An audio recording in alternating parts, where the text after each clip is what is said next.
Another really, really good pitching performance by an Orioles starter. But was it enough for the Orioles to get the win against the Yankees? Let's talk about it.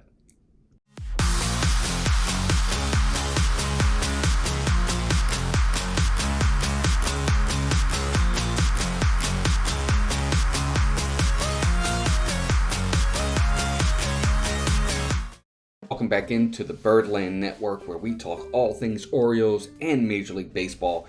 And it's game number 29 of the season for the O's. And of course, it's game 2 in their 4-game set at Camden Yards against the Yankees. And it was Nestor Cortes on the mound for the Yankees. And for the O's, it was Dean Kremer. Now, Kremer, coming into this game, hadn't had great success against the Yankees. They kind of hit him around a little bit. But boy, oh boy, man, did he have a good game against the Yankees yesterday. Got to give him lots of credit. He really had a good game. We'll talk about the pitching first, and then we'll kind of get into the hitting, and then a couple observations from the game.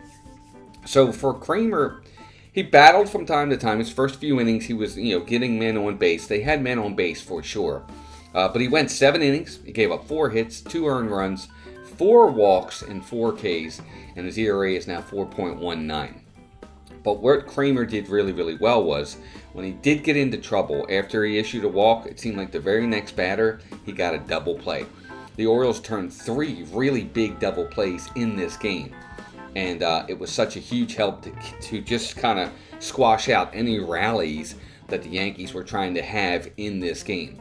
Now, he did give up a couple of home runs. He gave up 1 home run to Wells, and then he gave up a big home run to Juan Soto in the 6th inning, which I'm going to talk a little bit about that Soto at bat, because I have a couple things to say, and I'm not sure Yankees fans are going to like it, but we'll talk about that in a minute. But yeah, 7 innings out of Dean Kremer. He got the win, and Keegan Aiken came in, 1 inning pitched. He did really well with a strikeout, and then Jacob Webb came in and did an inning and a third, and got 3 strikeouts, and just was really, really good. Got to give him credit. I was a little worried when he came into the game, but he was pretty awesome. But defensively, too, the Orioles, 3 double plays. He made some really nice plays. Jordan Westburg had a really good game over at third base, just defensively. Ryan Mountcastle had a really good game defensively over at first base. Some really nice picks on throws in the dirt. A couple of really hard-hit balls his ways that he stopped and made good plays on. He's had a really good defensive series against the Yankees so far. So it's been nice. The Orioles pitching and defensive-wise in this game has been really, really good. Got to give them credit. On the offensive side of things, every Orioles starter except for Ryan Mountcastle got a hit. Mountcastle's the only one who went 0 for 4. Henderson went 1 for 3 with an RBI and a walk. Rutschman 2 for 4 with an RBI. Santander 1 for 3 with a run scored. His double, to be honest with you, was kind of a gift double. It was a fly ball down the right field line. Anthony Rizzo went out, and Soto was coming in. I don't know why Soto didn't call him off. It was a tough play for Rizzo, and he didn't catch it, and it fell between them for a gift double, but we'll take it. Westburg 1 for 4, Mateo 1 for 4, Mullins 1 for 4, James McCann 1 for 4 with a run scored and an RBI, and then Colton Cowser 1 for 4 with a 1 for 3 with a run scored. So every Oriole got a hit except for Mountcastle. They had 9 hits total. 8 strikeouts, only 2 walks. Again, I don't like that ratio. The Orioles aren't taking walks. They're not walking a lot this year. But it's hard to argue with a team that's hitting the ball the way they are. And no home runs. They didn't hit a home run in this game, which is interesting. It's been a while since they haven't hit a home run because they lead the league in home runs. But nope, no home runs today. And I want to go into a couple different things in reference to the game. I got to talk about the at-bat from Juan Soto. Look, I don't watch a ton of Yankees games, so I don't know him as well as maybe I should. But he comes up in the 6th inning in a 4-1 game, and Dean Kremer just leaves a pitch right out over the plate, and Soto hits it a mile, hits it onto Utah Street. Might be the second furthest home run hit by a visiting player or just player in general in the history of Camden Yards. He got all of it. But what I didn't like was after he hit the home run, he's like staring at Dean Kremer as he's going up the first base line. And then he's doing some kind of dance as he gets to third base. and then he jumps up and hits the third base coach's hand as he goes by. And then as he's going down the third baseline to touch home, he's staring out at Dean Kremer again. I'm like, what are you doing? What are we, 12? Act like you've been here. Be a professional. It's okay to enjoy the fact that you hit a long home run. But I don't know. He seemed like he's kind of cocky. I don't know if there's bad blood between him and Dean Kremer, or something happened. I didn't see anything from the game. So I didn't understand the whole sequence while he was running the bases.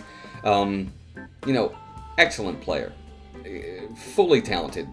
Leader, definitely number one guy when it comes to possibly MVP this year, for sure. But that being said, that doesn't make you a good person. And that was kind of, look, I'm old school. Maybe call me a goody-goody. I don't care. Call me what you want. Act like you've been there. Be a professional. I didn't see anything. It didn't make any sense. It's one home run. You're gonna fail 7 out of 10 times, dude. Relax. And so I don't know. I just didn't get it. I didn't understand that whole at bat. I'm rambling on here. I shouldn't. But either way, I didn't understand the at bat. On the other side of things, Cortez, who normally has very good success against the Orioles, just really wasn't that good. He didn't have some help. Like I said, that gift double from Anthony Santander, and then from there, Santander's going to third on a ground ball, and he should have been dead to rights. But the second baseman hits him in the back. The ball goes off into right field, down the line, and then Santander scores. So there's a gift run to the Orioles there. But Cortez went 8 innings, 4 earned runs, 2 walks, 5 strikeouts. ERA went up to 3.86. But either way, overall for the Orioles, good hitting day. No home runs, but they got 9 hits. Scored 4 runs. Pitching was great. Defense was really good behind him as well. Was awesome. And the Orioles got the win. Jacob Webb comes in for the 9th inning. Last out in the 8th, and the 9th gets them 1, 2, 3, 4 in a row outs. And the Orioles get the win, 4-2. So there you go, 4-2 win for the O's over the Yankees. They go into today's game against the Yankees with Corbin Burnes on the mound for the O's and Luis Gil on the mound for the Yankees. And you always say when you look at paper, I think the edge obviously looks like it's going to go to the O's in this next game. We'll see. You just never know. I would have thought yesterday Nestor Cortez and Dean Kremer, I would have thought that the edge would have been to the Yankees, but the O's got the win. So we'll see what happens. But anyway, gang, there you go. 4-2 win for the O's. They get the win 2 in a row in this big 4-game series against the Yankees.